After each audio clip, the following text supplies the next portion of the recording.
Hung up a couple of my panels here. Corsobuilt. I'd supported him and bought a couple things off him. That piece is just absolutely killer. Got the patina with a little gold leaf and striping. So I'm pretty stinking happy, guys.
New day, new project. Just recently been commissioned to make a sort of 3-foot-ish by 1.5-foot-ish pinstripe panel. So it all starts right here. This is a 4x8 sheet of aluminum composite panel called Comp Bond. Normally you get that from your local sign supplier. Very flexible. It's basically 2 small pieces of aluminum and there's a polycarbonate sandwiched in between, or a composite material, some sort of plastic or recycled plastic or what have you. And a lot of people ask me, how do I cut this stuff? It's actually a lot easier than you think. So I don't know exactly what shape or the exact size I want this panel. So I'm just gonna kind of eyeball it. I know I kind of want it a little bit odd and not super symmetrical. Close, but not super symmetrical. Going for sort of that mid-century modern feel with the odd shapes. So I'm just going to give myself a couple little reference lines here. I got a bad corner over here. But that's fine. That's going to end up being a drop anyway. And a drop is basically the excess material that is cut away from the sheet. A lot of people use them to paint smaller stuff, or you can save them for projects later on down the road. Alright, so we're going to do a vertical rectangle thingy here. And this is going to be one of the long edges, save us some cutting. And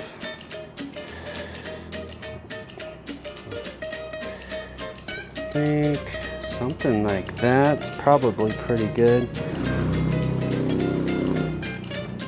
So I'm kind of digging this, right? Pretty asymmetrical. I've got a little damage up on this edge too, so that's going to become a drop also. Now, do I want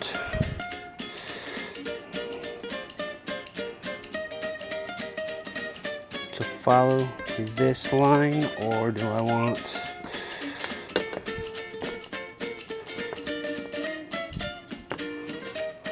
to do just the opposite? Do I want to contrast it?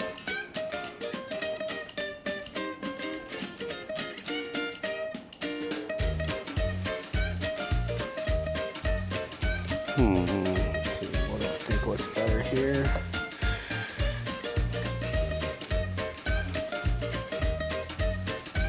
I kind of like it with, but I don't want the same angle here, so I'm probably going to exaggerate. And we said about 3 feet, so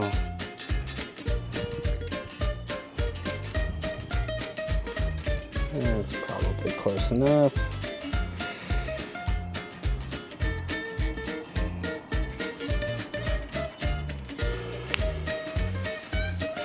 The best way to cut this stuff is to score. You don't score. until you score. Till you score. That's right, baby! Snap. So I wanted to take you guys on a little ride real quick. I've got a piece of plywood up on horses and a moving blanket underneath, just so that I don't mar anything up. It's all gonna get painted, so it doesn't really matter. But I'm gonna work with this little small drop first.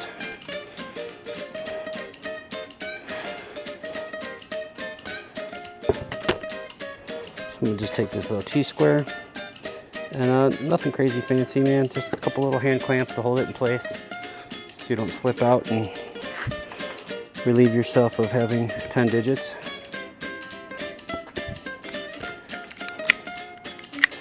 Let's see, probably pretty dull and empty. Well, that's what we got, so that's what we're gonna use.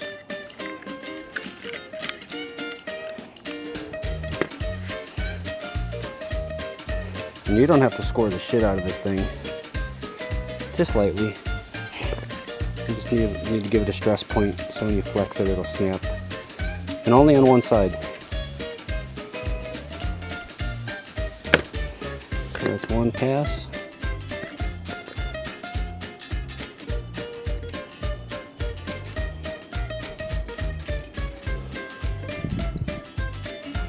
That's two, and we like odd numbers around here, so we'll go for a third.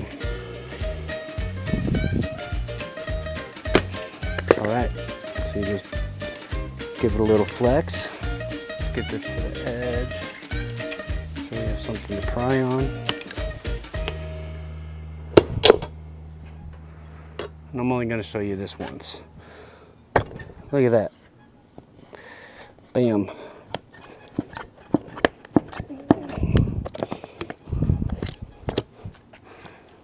There's a laser film on the back side of that, but there you go.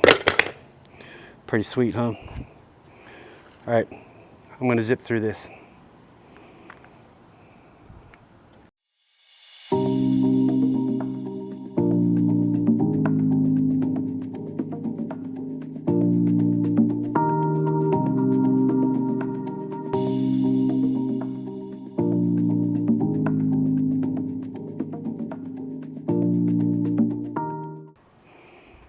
All right, there you go. Pretty simple, huh? Looks like we're probably going to get a little bit of rain out here, so we're going to have to fashion up some sort of indoor spray paint booth. It's going to get a little bit windy and probably a little bit noisy, so hang in there. But what I was talking about earlier about using your drops, if you check that out, right? That's a super usable drop. This one, not so much, but this is the one that we were after.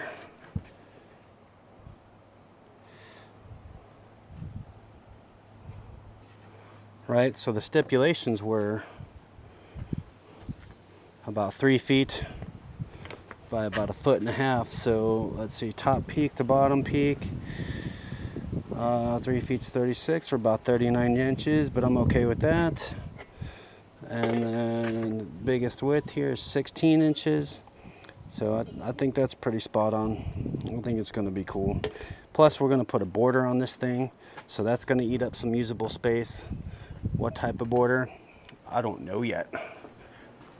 But I like to kind of challenge myself a little bit every time I do something and do just a little bit different. You know, I've got a formula that works for me for distressing and doing patina and whatnot. And I like that stuff, and that's cool. So that'll be consistent with this panel. But I'd like to execute it slightly differently so that, I don't know, just kind of elevate the game, you know? Sorry about that.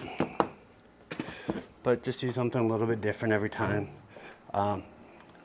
This for, well, I'm not going to tell you who it's for, but I have a feeling that this cat and I, we're gonna end up being some pretty good friends. So I'm gonna make sure I put a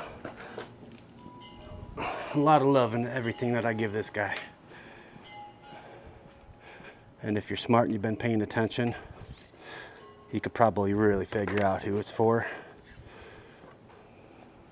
Because I just finished something up for him and put a lot of love in that. I put extra love in there.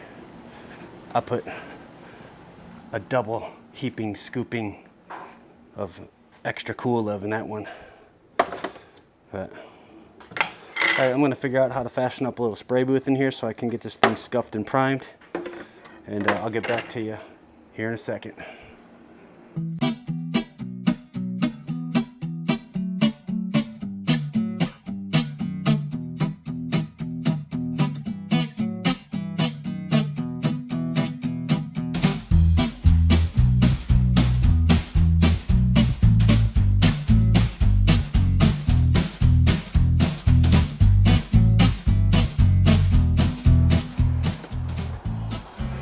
All right, so you're probably like, what the hell is he doing?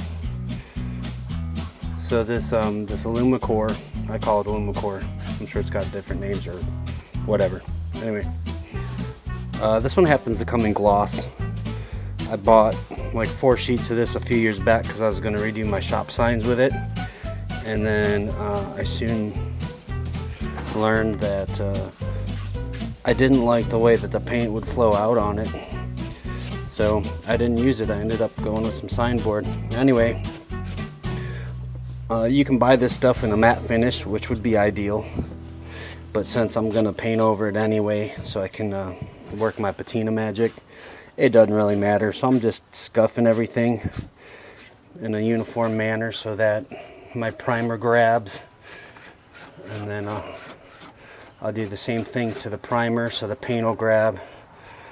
And it actually works out really, really well. So, and then on some of the patina I do, if you look at some of my panels and whatnot, you'll see that I'll even burn through the painted surface that it comes with just to expose some of the metal, which is super cool. Being that it's aluminum, it still has that that metal look to it, but it doesn't rust and oxidize, which I know that's what we want. But sometimes just good clean metal, looking like good clean metal, is a good clean look. So I'm going to go ahead and keep on scuffing this stuff, and then I'm going to hit it with some denatured alcohol to pull any static out of it and clean all this dust off. And hopefully I've got some primer here. Probably going to hit it with 2 different colors of primer. I think I'm going to hit it with a black, and then I'm going to hit it with a red, and then I'll figure out what kind of color combo I'm going to do on top. So, well, hope you're digging it so far. Hope you're digging the channel so far. And if you are, that's awesome. And really appreciate you guys watching. Like it, man. Share it. Show us some love.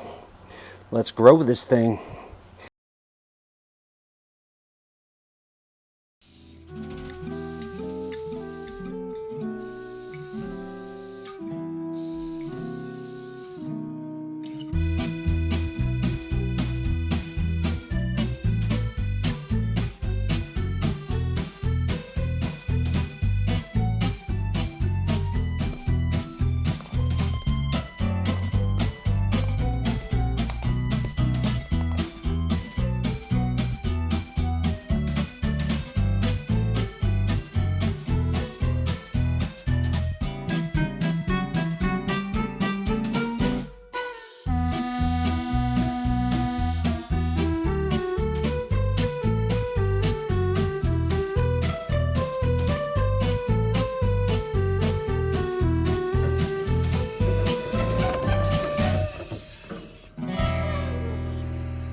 You're gonna discover my secret to patina here. I scuffed the board, black primer, red primer, teal top coat. Then I hit it with a 320 grit to get some good texture out of it. Smoothed it out with 1000 grit. Now I'm hitting it with 1500 so I can get a really, really uniform and smooth finish. And I like the way it's coming out, but it looks like everything I've ever done. So I think we're gonna have a little bit of fun with this, and we're gonna beat the shit out of this panel. Now I don't have regular shoes on, I got flip-flops on, so this is gonna be awesome. And it's probably gonna be loud, and I'm looking at whatever I can look or find to do it. So let's see what we can do here. Beat the shit out of that panel, get some dents and dingers in there. Oh yeah.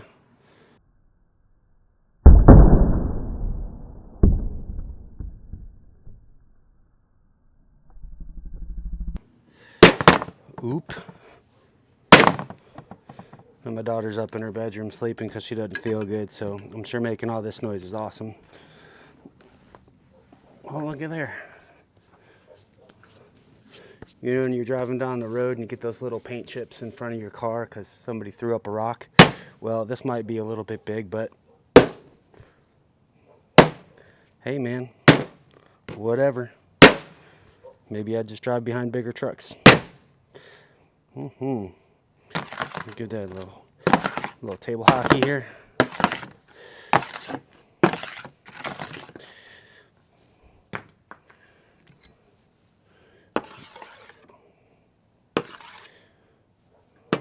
Hopefully nobody keys my car.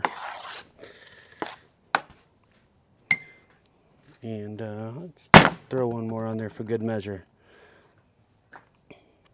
Alright, so I'm going to go back over this with sandpaper and see what kind of damage we did.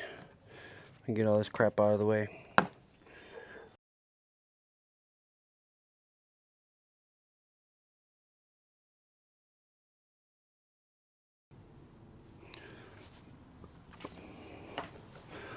Alright, lastly, but not leastly, or leastly but not lastly, however the hell you want to say it. Man, so far so good. I'm digging our little character flaws here in the panel. And I cleaned it. I'm going to hit it again. This time I'm going to hit it with a 3000. And this is just to, man, make everything nice and smooth. I'm not going for glass. But there seems to be like a really fine texture to paint that's sat outside and oxidized, and you know, kind of gets like that chalky little bit of grittiness to it. So being that we're doing like a faux patina, we're going to try to replicate that as best as we can. And I got some plans for this panel. You'll see as I take you along for the ride. Can't give you all the magic all at once. But yeah, this one's going to another good home. Somewhere up there in Oklahoma town. So now that I put my foot in the door, I got to kind of show off a little bit here. So let's see what we got going. Anyway. Man, and that's how you learn it. You know, you just do it. You know, you can watch tutorials and you can take advice and you can read and, you know, do whatever the hell you want to do, really. But at the end of the day, man, you got to put the time in. Elbow grease.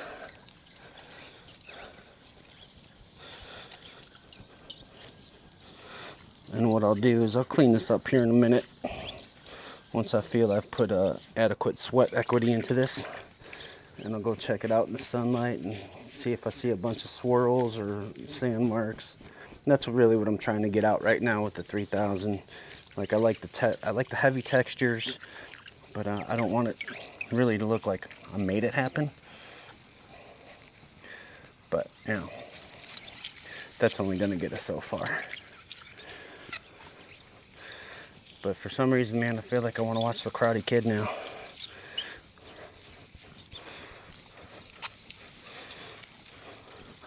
Wax on, wax off.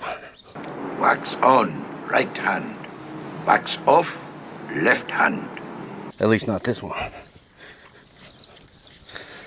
And then my water bottle, just a little bit of dish soap and water, just so there's a little bit of lubricant in there. Unfortunately, because this panel's aluminum, I can't really play the rust game with it. Although I think I did get an adequate amount of rust down in there. But that's why I painted it the way I did. A dark undercoat and the red prime coat, and then got that PFS blue top coat.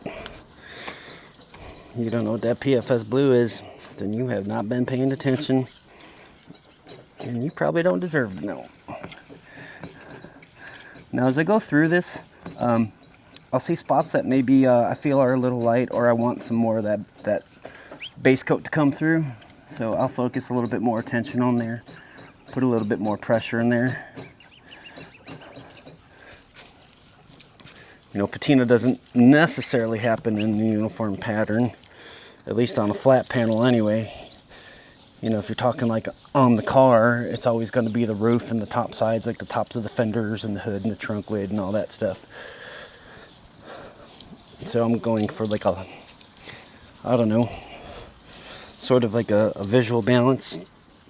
Get this color all throughout so that when I choose my colors for striping, everything plays nice.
Aren't you even gonna say anything?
All right, guys, we just got done knocking out another piece for Puddin's Fab Shop.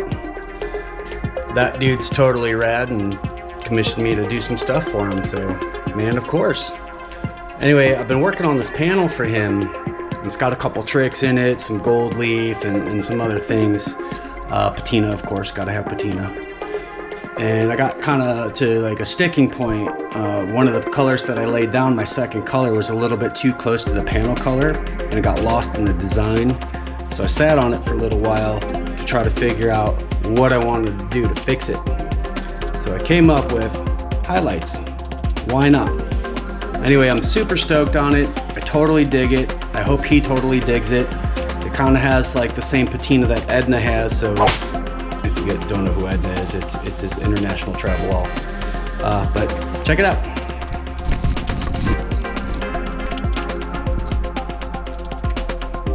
Got some gold leaf edging, centerpiece. Now that blue that you see that's got the stripes on it, or the highlights I should say, they're all stripes. That was super close to that background color, so it kind of got lost in the design. And if I get you a spot here, like you can see, like right there, that's the original color. It's a little bit of Kansas City teal with a little black in it, and it ended up being too close to the panel color, so then I came back and I used Kansas City teal again, but I hit it with just a little bit of yellow and just a little bit of light blue.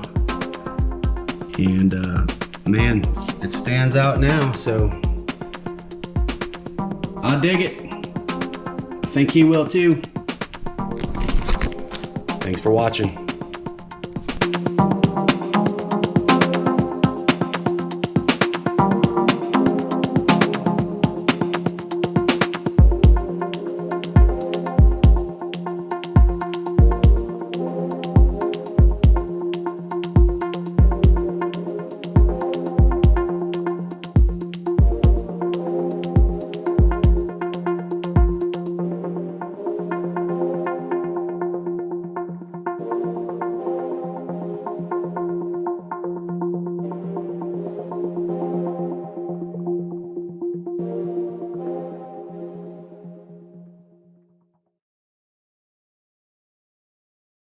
Hung up a couple of my panels here. Corsobuilt. I had supported him and bought a couple things off him. He does beautiful pinstriping. Little spark plug over here added to our wall. That piece is just absolutely killer. Got the patina with a little gold leaf and striping. And then we mounted up his saw right there he had sent me. So I'm pretty stinking happy, guys.